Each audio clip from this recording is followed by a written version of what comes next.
In today's video, I'm going to teach you how to change the theme in Framer. Changing your theme is a quick way to make the interface more comfortable for your eyes, whether you prefer a light, bright workspace or a darker, more relaxed look. In this walkthrough, I'll guide you through exactly where to click and what to look for, so you can switch between day and night mode in just a few seconds. First, open your web browser and go to the Framer website. Make sure you're signed into your account so you can access your workspace and projects. Once you're on the main Framer dashboard, you should see your list of projects or templates, depending on how your account is set up.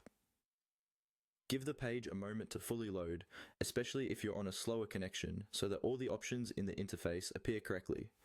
Next, look toward the top or side of the Framer interface, where your workspace information is displayed. You'll see the name of your workspace, which might be your personal name or a team name if you're collaborating with others. Click on this workspace name. This opens a small menu or panel that contains various account and workspace options. In this menu, look carefully toward the lower part, close to where the Sign Out option is located. Just above Sign Out, you should see an option labeled Day-Night Mode or something very similar, depending on any updates Framer may have made to their interface. This is the control that lets you change the overall theme. Click on the Day/Night Mode option once. When you do this, Framer will instantly switch between light mode and dark mode. If you were in a light theme before, you'll now see a darker interface. And if you were in a dark theme, it will switch to a lighter one.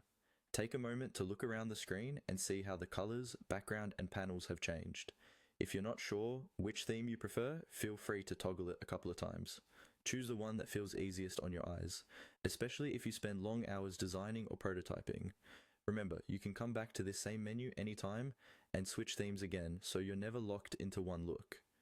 And that's all you need to do to change the theme in Framer.